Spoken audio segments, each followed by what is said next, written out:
Bom, esse é o livro Educação Ambiental, Princípios e Práticas. Ele foi publicado pela editora Gaia em 1992 e hoje é considerado como um livro pioneiro no Brasil na divulgação dos princípios, dos objetivos da educação ambiental, conforme os acordos internacionais das grandes conferências intergovernamentais que aconteceram, patrocinadas pelo PNUMA e pela Unesco. Eu tive a ideia de reunir nesse livro, primeiro um histórico evolutivo da temática ambiental no Brasil e no mundo.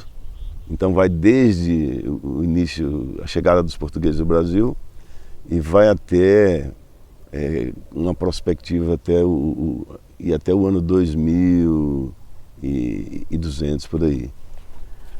Então, além de eu reunir os elementos básicos para a compreensão do que é o processo de educação ambiental, e principalmente o que não é educação ambiental, em seguida eu acrescentei uma série de sugestões de atividades práticas, fruto da minha experimentação onde eu dava aula, nas escolas onde eu dava aula, também no ensino médio e na universidade. E mais adiante eu agreguei alguns elementos de orientação em termos assim de legislação ambiental. Legislação ambiental referente desde a Constituição até a lei do silêncio, até como se forma uma associação, e uma vasta referência bibliográfica. Porque eu sabia que as pessoas que tivessem acesso a esse livro estavam, como eu, iniciando. Esse livro, eu era bem novinho, estou aqui com uma carinha bem novinha ainda. Fotografia feita num ambiente de trabalho na época no IBAMA. Aqui meu filho, hoje já com 33 anos.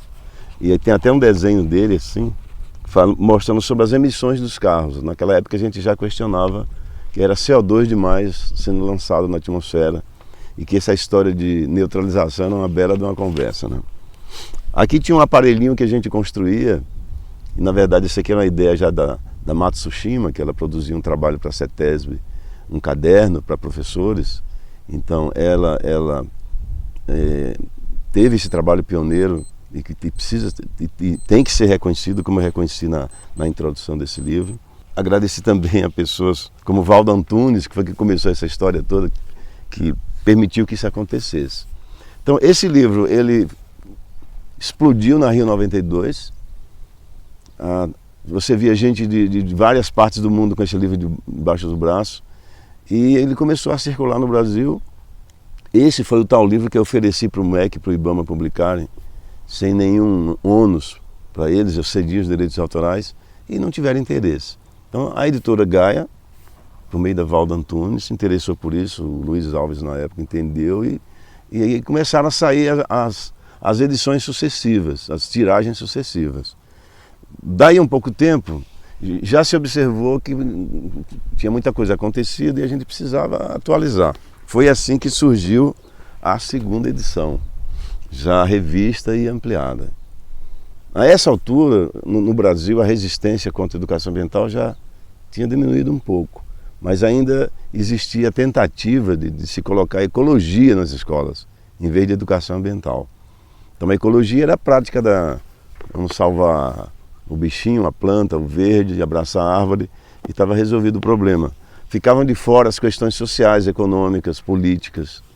Não havia interesse na época de um sistema de repressão, você associar um problema ambiental a um problema de modelo econômico, a um problema de exclusão social. Então isso não era interessante. E a gente tratava disso aqui. Então essa edição circulou durante um certo tempo. Daí a alguns anos veio a necessidade de, olha, já está na hora de dar um ajustamento nisso aqui. Daí que veio o que o pessoal chama o vade-mecum da educação ambiental, o apelido que deu, 550 páginas, que é a edição atual do Educação Ambiental, Princípios e Práticas. Daqui a gente acrescentou tudo, em todos os elementos, na parte da legislação, na parte das práticas, na parte da interpretação dos documentos oficiais que diziam o que era o processo de educação ambiental, as suas recomendações. Já falava muito dos documentos brasileiros produzidos então pelo MEC, pelo Ministério do Meio Ambiente. E aí a educação ambiental, a partir do final do governo Collor de Mello para frente, com a atuação da professora Nelly no MEC, e finalmente o MEC e o órgão ambiental se entenderam. Aí teve a contribuição do professor Quintas, do professor Elísio, e vários nomes que eu não vou citar aqui para não cometer a injustiça de esquecer nomes. E aí o processo foi ficando fora de controle das autoridades que não queriam que essa coisa se desenvolvesse no Brasil. Esse livro tem no histórico dele, vai até 2100, 2200, e a gente vai até a idade em que o Sol apaga na nossa galáxia. Então ele vai até aproximadamente 5 bilhões de anos. É um exercício de reflexão para mostrar que nós somos seres transitórios, passageiros. Nós temos um significado transcendental da nossa passagem no planeta. Isso implica em responsabilidades, em atuações específicas, em ter sensibilidade para perceber isso. E eu procurei também anexar alguns documentos importantes de órgãos internacionais que pensaram a questão, por exemplo, da mudança do clima, a questão do crescimento desordenado dos ambientes urbanos, a questão da erosão ética, moral, a questão do aumento da população, que é um tema que se evita nos encontros, né? Nos últimos encontros, Rio +10, +20, não se tocou nesse assunto, por diferentes interesses e diferentes dificuldades, que vão desde interesses dos países que capitaneiam o consumo no mundo, até interesses de religiões que não querem tocar nesse assunto.